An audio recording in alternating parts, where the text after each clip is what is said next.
special agent Stevens. I turn it How over many to use the you. microphone? Yeah, we're going to videotape this, whatever. What do you think, Abby? You think it'll... Can y'all hear me okay? All right. 6 of 1. Why don't you use the mic? Yes. Sure. You gave me lots of room. Well, I'd like to say thank you for having me. I want to make this a discussion. I don't want to sit up here and bore you with dry information for the next 30 minutes. So I'm going to give you a little bit to start with, and then questions should be coming rapid fire. My name is Barry Stevens. I'm a special agent with the FBI. I'm in my 19th year with the FBI. I was in the Army for 13 years prior to that. I did attend Texas A&M a number of years ago, right? I've worked counterterrorism basically my entire career. I've done 2 tours in Iraq as an interrogator. I've done polygraph. I've done special operations on the street. I've had a great career. I've thoroughly enjoyed my time there, but it's coming to a close pretty soon. So somebody tell me, what is the topic we're to discuss? Surveillance society. Surveillance society. Is that it? Is that the only? Is that the whole nameplate you have? Surveillance society. Okay. Well, the FBI is a good place to start for surveillance. When you stop and think about the mission statement of the FBI, it is what? What is the job of the FBI? Investigate. To investigate federal crimes. And in order to investigate federal crimes, whether they be on the continent of the United States or outside the continent of the United States, we use investigative tools. Can anybody tell me what you think our investigative tools would be, such as? Yes, sir. Spyware. Infrared cameras. Infrared cameras, those are both right. Like internet stuff. Internet stuff. Drones. Drones. We don't use drones. I use drones overseas, and I'll tell you about that in a second, though. Somebody else. Yes, sir. Bugs. Bugs. What do you mean by bugs? Equipment to surveillance that you hide in buildings and scan. Yeah, and we have an entire building up in Quantico called the Research Development Facility. It's a huge building, and they do things like put bugs in shoes and alarm clocks and wristwatches and cameras in your glasses. They do some pretty cool stuff. Okay, but how important would surveillance be in what we do? Would be very important Why? because no one's really going to come forward and say this is what we're going to do. So you have to go in and investigate and figure out what they're going to do without them really knowing. That's right. Nobody's going to come forward and say, okay, you got me, let me just give it all to you, right? Yes, ma'am. So it could be used as evidence. So it can be used as evidence, exactly. So let's think about this for a second. We have 2 different branches that we go out on. We go out on the criminal side and we go out on an intelligence side. Does anybody know what the difference between criminal and intelligence work is? Or terrorism and criminal and intelligence? Yes, sir. I don't know, but I can inference that you talk What does it mean? to I'm sorry. they talk to people like fellow criminals or people like that who might have worked with them in order to get stuff. Well, let's think about it this way. If we have a criminal case, nothing is classified. It's classified, but nothing is top secret or secret. Everything's classified. So if you come into my workspace, I work behind a skiff. Everything has a red cover on it that says secret or an orange cover on it that says top secret.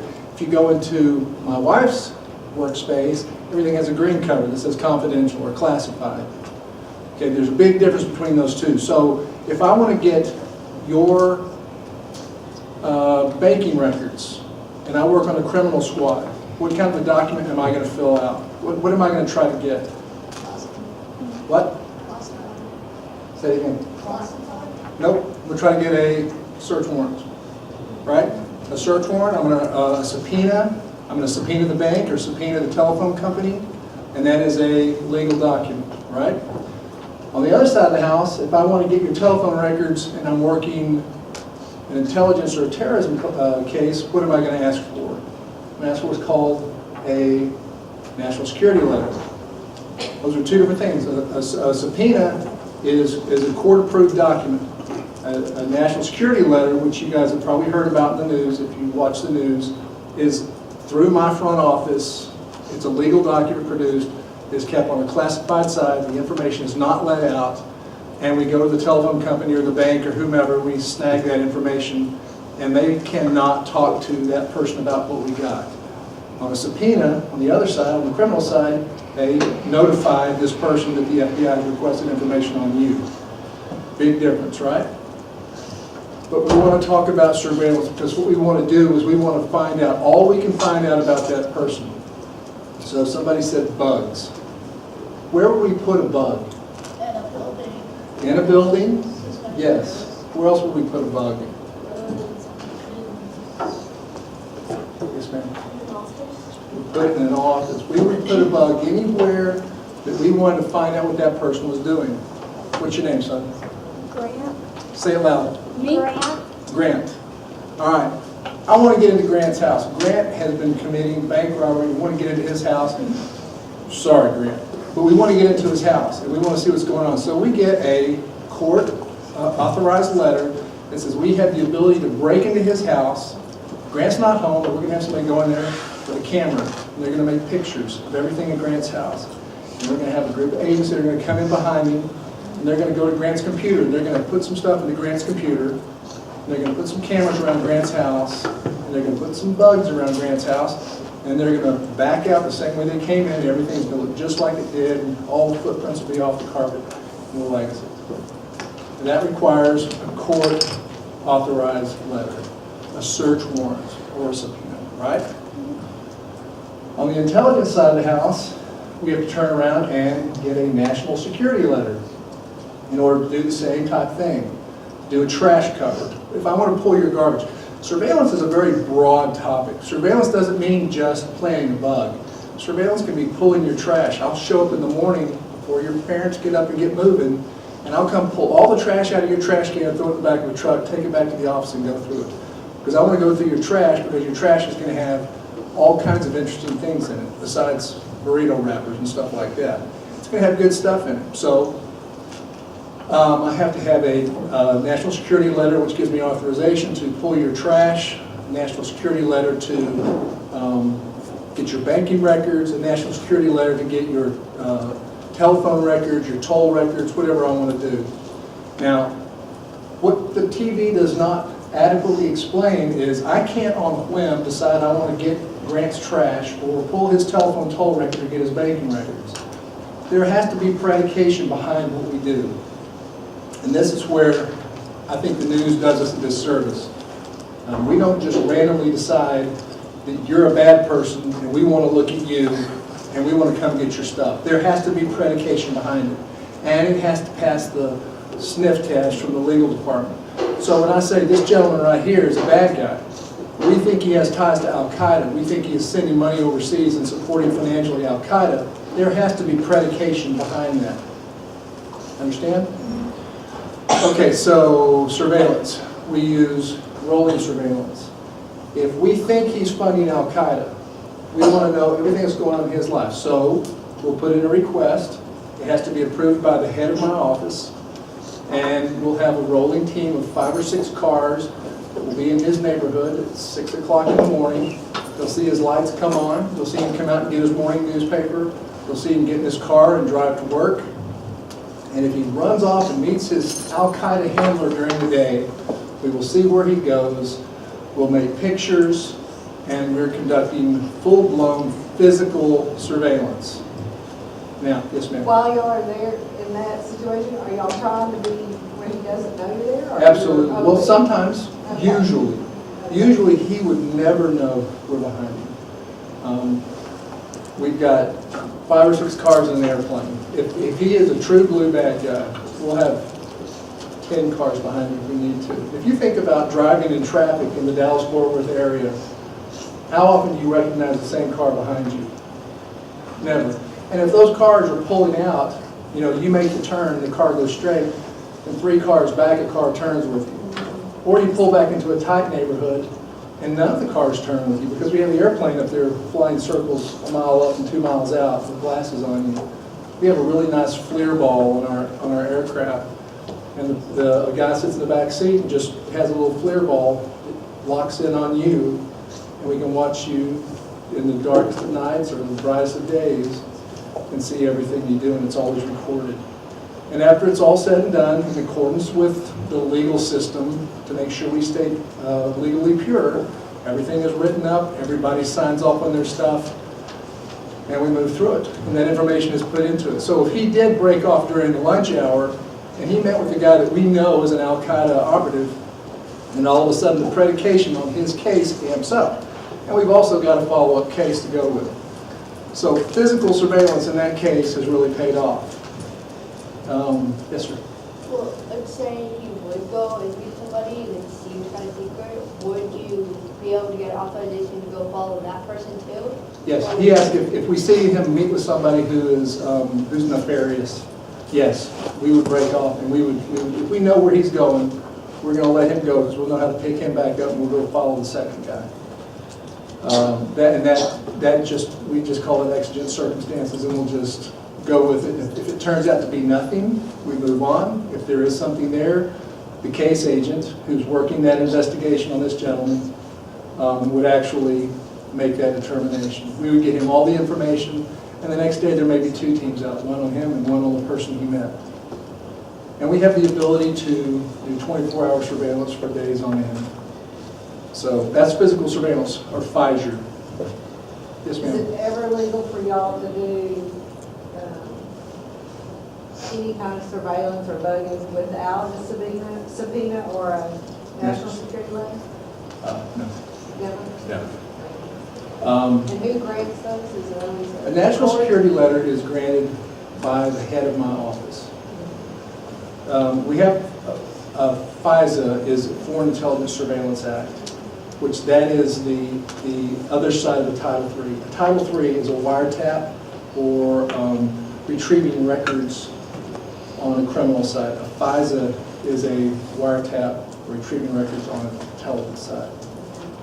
And a FISA goes to what's called a FISA court. That is, there is going to be a federal judge who is going to sign off on that FISA request. And it is a lengthy process. It is not something that you on a whim can do. Now, in the event, again, I keep picking on you, but in the event, this gentleman, we see him buying bomb, the guy in Lubbock, for example, who was building a bomb in Lubbock. Remember that?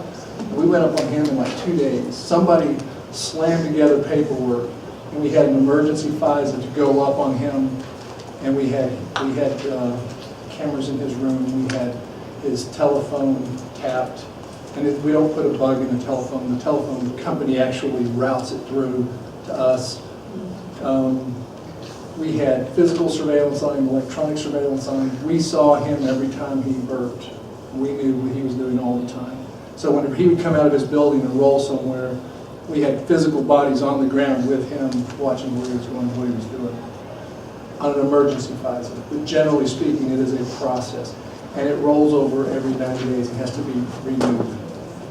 They're really, really careful.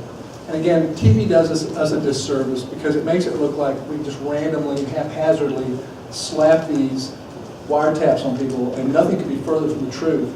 As a matter of fact, the FBI is pretty brutal about it. We handcuff and restrain ourselves. We oversee ourselves on most things because we don't want Big Brother coming down and looking at us. We don't want OIG to look at Office of Investigator General to look at us. So we monitor ourselves very, very closely. Somebody had a question? Yes, ma'am. Electronic surveillance, does that include like tracking devices? Yes. ELSHIR, electronic surveillance, includes tracking devices. So for example, this gentleman drives like a banshee on the road, right? And so we're afraid we're going to lose him, or we want to know where he goes during the day. We have different types of tracking devices. We can put a tracking device on his car that he won't find, that will show when, we can have real time, it is automatically updated, or we can have it where it will show us, we can go back and check it every couple of days, and it'll show us everywhere he's been, everywhere he stopped, and how long he was stopped. We can go back and check it at a later date. Or if we're actually going to be doing physical surveillance on him and have a rolling team on him, we can have it go in real time. And our computers will show us, the laptops will be in our cars, will show us where he is, so we can just monitor our GPS, the laptop, and we'll know we don't have to go back where he is. Yes, ma'am. Can you subpoena Google for any of their GPS information? We can sure try. And right now there's a real issue between the FBI and Google, because Google is just basically saying no. Let me go back a little bit, but before 9/11, it was more difficult to get information, to actually get surveillance, whether it be subpoenaed information or Title III or FISA or NSLs. It was difficult to get that information. It required a real push. During 9/11, I mean, the days immediately following 9/11, it was so critical and everything was so time sensitive that I could call American Express and say, I need this gentleman's account stuff, national security letter to follow, and they would come faxed. I mean, they would be faxed to me immediately, and then I would follow up with a national security letter. And then we had the Patriot Act, which, again, we over-monitor ourselves. I filed a national security. I had an individual, real quick story, I had an individual who I found out from a foreign intelligence service was a bad guy. That was basically it. This guy's a bad guy. It's very reminiscent of the Boston guys. This guy is a bad guy, and it's a very reputable foreign intelligence service. So they put it on my desk, and I have to work this. Well, I want to look at all his banking records. I want to look at all his telephone toll records. I want to see who he's talking to. And it still required me walking it all the way up the food chain, getting the legal beagles to sign off on it, and making sure that there was good predication. And then they only allowed me to open it with the understanding that if there was nothing there, that I would close it and move on. Yes, ma'am. Can private companies deny, say you subpoena, can they deny and say no, you can't do that? Private companies can deny it, but then they're in contempt of court. Okay. If it comes from the federal courts, that is a court order. That's like saying you're subpoenaed to me to appear. Whenever you get when you get a subpoena, you have to comply, or you're in violation of court. Yes, sir. Excuse me one second. A national security letter, on the other hand, is not a court document. It is signed by the SAC, the man who runs my division, and it has the authority of, the FBI behind it. But people do say no to national security letters. But we just try to, get our way through it. So, if you got an NSA or a national security letter, could you, or does court order override whatever? Like she said, Google sometimes doesn't comply, or you said Google doesn't comply. Could you get an order that would override that? Make it so where If they the have company to denied, well, here's what I've done in the past. If Google just flat said no, and I've done this in the past, and it's kind of coming at it from left field, but I had a national security letter that was denied by the Bureau. The Bureau said no. And this was back during the days when it had to go all the way up to headquarters, and it took forever to get the information. I had one national security letter that had been outstanding for 9 months and one for a year. A request. How do you get work done whenever you can't get the paperwork to validate and substantiate what you're investigating, right? So I went to an immigration agent and I said, can you request an administrative subpoena? And he said, is there an immigration nexus to the case? And I said, well, the guy's name is, I gave him the guy's name. He said, good enough. And the next day I had all the documents on my desk. So I kind of did it in a skewed fashion. And you may say that that's a little overreach. But what I then did was took that information, which was legally obtained, and I put that into the body of my request. When I got back my declinations from FBI headquarters, I then sent them a new request with the new information in it. Of course, I already had it, but still, I wanted to have it signed off on. So when I got inspected, they said, check, check, check. We really over-monitor ourselves. Yes, ma'am. Can you talk a little bit about the NSA cell phone surveillance that came out in the news a while back and how that all I came can give you about? my opinion. Okay. NSA is great big brother. When I was overseas, we didn't have this pesky little thing called the Constitution to worry about. And when we were working our targets in the combat zone, we had platforms all over the country. Predators flying all over the country, these platforms that were picking up all this information.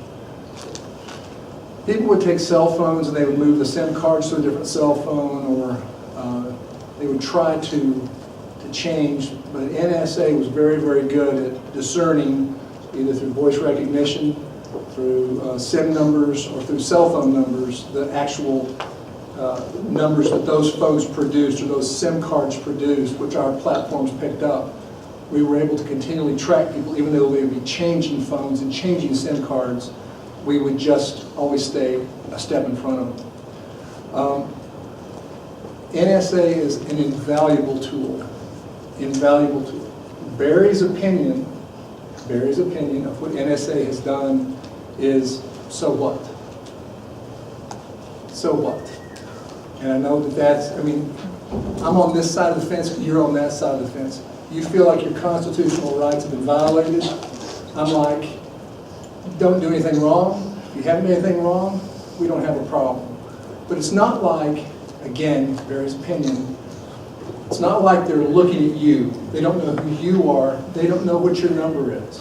They simply are seeing the data that's coming off of those phone calls, and they're just crossing numbers. So, Big Brother is constantly encroaching on us, and it's the slippery slope, I know. But we live in a strange world these days. I know for a fact that the FBI, the DEA, the ATF, Immigration and Customs Enforcement, the Marshal Service, the CIA, we all make great strides, or great efforts to not encumber your constitutional rights. And that's the big issue, is to do everything where it is clear-cut with a precedent and with a predication, and then get that information. We do not want to step on your toes. If you're a bad guy, we want to stomp your toes, but we want to do so legally. Does that make sense? Does that kind of answer your question? Yeah. In my opinion, the NSA thing is kind of an evil necessity of kind of where we are. Nobody cares what you are saying on your cell phone, but they do care if you're talking to people who are deeply involved in terrorist activities, multiple times. Yes, ma'am. Do you think that we'll ever become a society with the Big Brother hanging over us? Become? Yeah. A society where Big Brother's hanging over us? Yeah, today. Big Brother's hanging all over you. Okay. And again, that's Barry's opinion, but with the tools that we have at our disposal, that which we have access to,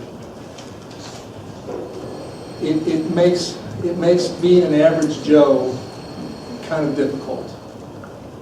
Understand that we take an oath to defend the Constitution and to support the office of the President, not the President, but the office of the President, to defend the Constitution and to defend your constitutional rights.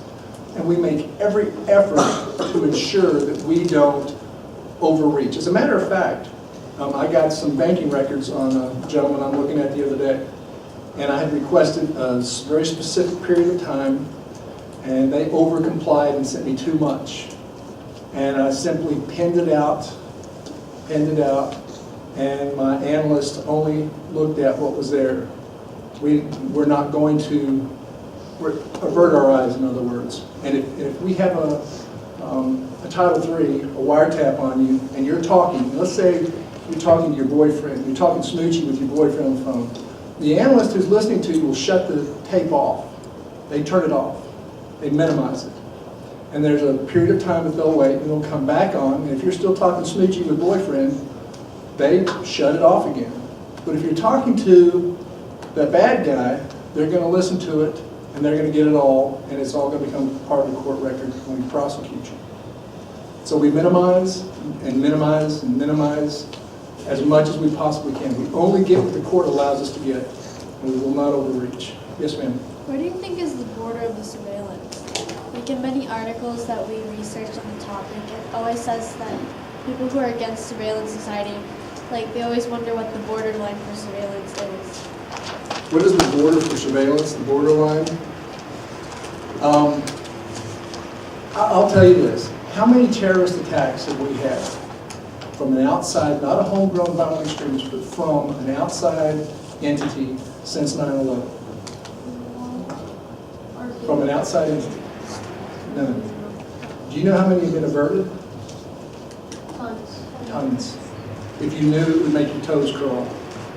You know, society, it's a give and take. We live in a free society, and in a free society, you're susceptible. And when an outside target wants you, or doesn't like what you say, or like what you do, you become a target. And in an open society, you become a real target. So it's kind of a give and take. I will tell you this, speaking for the FBI, when we need latitude, give us latitude, because we will always give it back. The Bureau is very, very good about, right after 9/11, they gave us a lot of latitude. Boop, boop, boop, boy, we really abused it.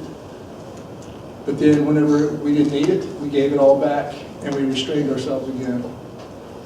So does that give you any peace of mind, all these people with gray hair back here? It should. Yes, ma'am. I have a question. Loud. I have a question that someone mentioned earlier. Okay. If you were like on the criminal branch and you wanted to like pull trash and look through it, would you still need a national security letter? No, you would need the approval of the office. Think about this. If you take your trash and you put it out on the curb, that's what's called curtilage. That garbage is no longer in your control. You're leaving it for the garbage man. So if I come by and snatch it up, tough luck for you. But on the intelligence side of the house, yeah, I'll have a national security letter saying that it's okay for me to steal the garbage. And it gets nasty sometimes too. It's blue jeans and rubber gloves. But you'd be amazed at what I get out of people's garbage. Amazed. I shred all my stuff. Yes, sir. You agree, or you talk about the NSA, do you agree or disagree with what Eric Snowden did? What Eric Snowden did? Am I going to get stoned? I don't agree with everything the FBI does, but mine is not to reason why. Unless it is an unlawful act, I took an oath to defend the Constitution. And giving all of our secrets to the Russians is not, it is not defending the Constitution. It is not protecting what the mission statement of the NSA. He's a coward, in my opinion. I wouldn't do that. Yes, ma'am. Going back to the NSA and that stuff, and the telephone calls, maybe, wouldn't the people who are doing these terrorist attack things, wouldn't they catch on and not talk about it over the telephone?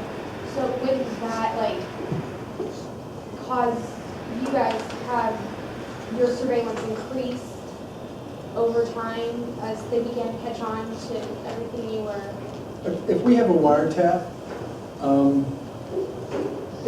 you would be, the FBI, I'm kind of a knuckle dragger, I'm a knuckle dragger. I'm not one of the intelligent people. We have some very intelligent people who, whenever you change your phones and you have your throw phones, we're going to find your number. We are going to hear you doing your communication somehow, somewhere. We've got people who can put cookies on your computer and see everything you type. We're going to find out what's going on. Now, as far as NSA goes, NSA is not listening to what's being said. NSA is simply doing data mining, and it is a broad swath, and they are collecting all this information, and then they are saying, well, he contacted 15 people that we know are targets, and he contacted 5 of those people multiple times, hundreds of times, which is going to, the smell factor again, he's going to start stinking pretty bad at that point. And we'll look down deeper and deeper and deeper. And we're going to look at him before he knows what we're doing. they never know we're coming for them. They never know we're looking at them. I mean, you hear them, they're always paranoid. They think we're on them, but they don't see us do it. And it's like peeling an onion. And when we go get him, he'll never know we're coming. He won't know when we're coming. We'll show up. We'll have a whole bunch of guys with a whole bunch of guns, and their mouths always fall open. It's always great. It is. Okay, just a couple more questions. Just a couple more, and then we need to. Yes, ma'am. What happens if, let's say, like, you guys are suspicious about somebody, but like you don't have any evidence yet, but on the other, they decide to like fly to another country, and so are you allowed to go to the other country and get involved with the American citizen? Because aren't you like, wouldn't it be in the other country's hands now? It is. You're right. So would you have to contact the other people to start We do. tracking them? We do. And hopefully you go to a country that we have good relations with, because they don't have the Constitution. And it's wonderful when you go to a country that doesn't have a Constitution and doesn't have to abide by our interrogation rules. Because guess what? When you go to Jordan, I would love for you to be in the hands of the Jordanians. If we suspect you, we'll let them know, and they don't have to abide by the Constitution. Now, once we find out you're a bad guy, we find out that you were responsible for blowing up that building in Waxahachie, then me and some of my buddies are going to be on a plane. The Jordanians are going to sweep you up. We're going to fly and pick you up, bring you back, and let you stand trial here with your constitutional rights. You know, you're a U.S. citizen and you do constitutional rights by us wherever you happen to be. That does not guarantee you constitutional rights by the country that you're in. One more. We have one more, and then we'll have time. We're going to try to get this so there's time at the end. So jot your questions down if you didn't get them answered yet, okay? And we'll have time at the end. So Peyton, if you'll do our last question. Okay. Does the NSA or the FBI have the ability to track text messages or emails? Why would I tell you that? You don't have the clearance or need to know. Okay? Thank you. Did that handle that for you? Thank you. Your mother can track your email messages. So thank you.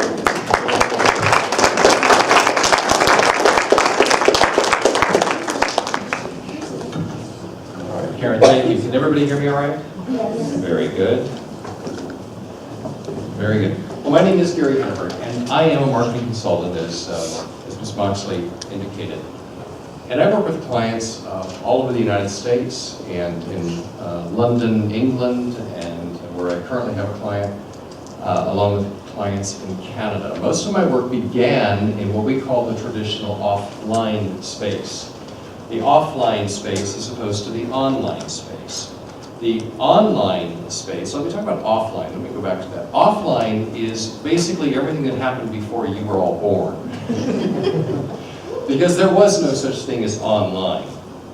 Offline meant that we printed our marketing materials, we used broadcast, and in my field of work, in direct marketing, we are able really to identify a lot of characteristics at an individual household level. We know through credit bureaus such as Experian, Equifax, and TransUnion. We're able to look at scores, we're able to look at behavioral data. We know if you own a dog, we know if you have a cat. A lot of times we know what kind of dog food you buy. A lot of times we understand if you enjoy reading, what kind of books you may enjoy. It goes into all kinds of information. Demographic information is usually statistical information about you, which can range from household income all the way to your age. That's a demographic indicator. A behavioral or psychographic indicator tends to be one based on what you enjoy, your lifestyle. Maybe you enjoy reading the Bible. Maybe you enjoy gambling. Those are two very, very different types of behavioral characteristics. So let me go on into the online space, because that's really what we're talking about here in data mining, which is far more sophisticated online than in the offline space. And I will tell you as a consumer that in many ways, you should be alarmed at a different kind of level than what the FBI has you alarmed. Because there, if you're abiding by the law, you have nothing to worry about. You can be a complete law-abiding citizen, and you should be concerned about your privacy. And you should be concerned about the kinds of information that is being mined these days. I'm concerned about it, and I'm in the business. So, without further ado, if my capable assistant will continue to advance slides for me, I'm going to talk to you, first of all, really there's about 3 different categories. So we'll get through here, though. I'll go through them pretty quickly. I'm going to talk about online retailing and data mining. I'm going to talk about mobile. Mobile being the secrets that your phone is sharing about you. I'm going to talk about 4 ways that you can get hacked. And those are all alarming things. And we're going to talk at the end here during the Q&A about looking 30 years into the future. So let's go on to the online retail data mining, which is really the process of analyzing data. It's where you're able to, where marketers are able to increase revenue, they're able to cut costs, and it's all about finding correlations or patterns in the consumer's buying behavior. And some examples on the next slide. For how many of you have, or maybe your parents have, one of those cards you take at the grocery store? Maybe it's your Market Street and you swipe it, or your TomTom, or any of the grocery stores that do that. Well, let me tell you about a grocery store chain in the Midwest where Oracle Software did some data mining, and here's what they found. I'll give you an example of the correlations and the patterns. So when men bought diapers on Thursdays and Saturdays, they tended to buy beer. Okay? But on Thursdays, men bought fewer items than on Saturday. So the retailer's conclusion, first of all, was that you should move the beer display closer to the diaper display. And the second conclusion was sell beer and diapers at full price on Thursdays. Not discount them until the weekend. That's data mining. That's helping them maximize their profit. Now, there's nothing wrong with a company maximizing profit. Okay, first of all, let's be very clear about this. Every company has to make a profit, and most of the retailers, it's a very competitive industry. So you're not ever being ripped off from a money standpoint here. But there are things like this that if you understand these nuances, it's going to make you a smarter consumer, and you're going to start observing these things a little bit more so that you actually protect your own money from overspending. So what we're looking for on the next slide is actionable patterns and trends. The patterns, the patterns come from data that provides information. And information is converted into knowledge. There's a whole sequence here, really. We look for historical patterns. We look for future trends. And a retailer really can determine what items are more susceptible to promotional offers. And by that we mean, what is it that we can put out there that's going to bring somebody into a store? And that is how it's used by a retailer. On the next slide, I talk about data warehouses. Data warehouses, very simply, is a big word. I mean, a warehouse, you visualize this big, big building full of stuff. In this case, it's full of data. It's full of computers, it's full of data. And this is a centralized data management point. It's where all the data can be retrieved. It's there to maximize user access and analysis. As far as who uses data mining, retailers use data mining. Financial services companies like banks use data mining, or credit card companies. Credit card companies use data mining very, very heavily. Communications company, marketing organizations. So what can data mining do?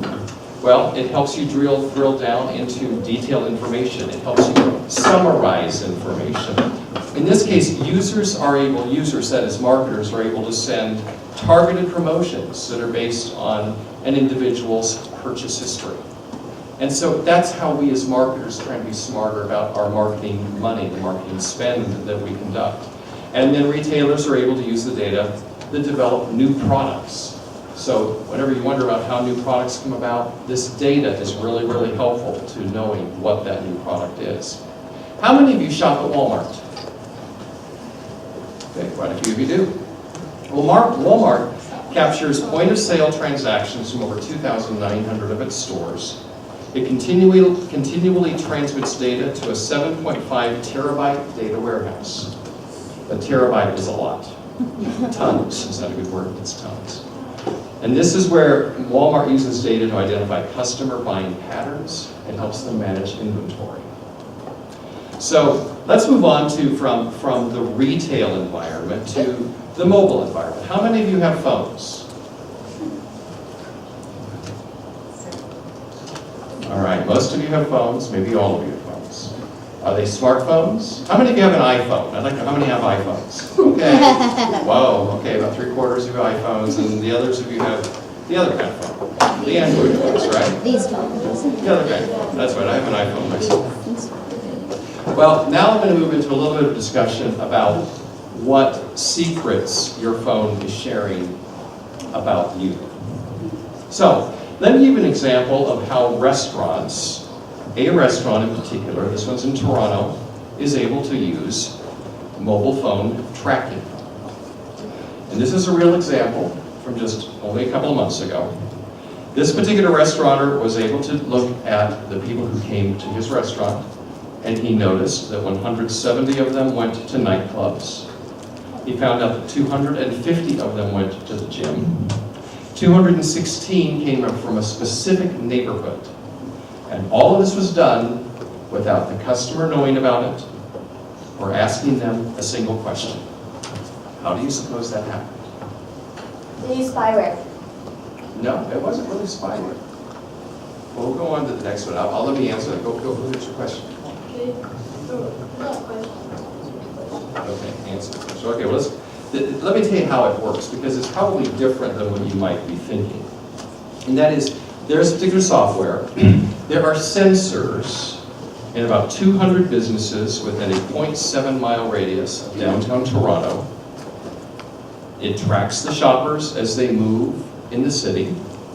The sensor is about the size of a deck of cards, and it follows the signals that are emitted from your Wi-Fi enabled smartphone. Now, that's Canada. Canada law is a little bit different than American law, but generally speaking, Canada's laws are more restrictive than US laws.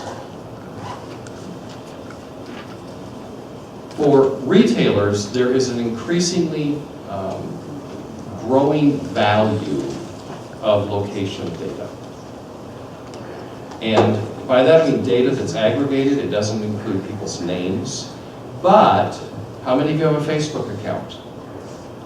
Several of you. How many use Twitter? You use Twitter. Well, how about this?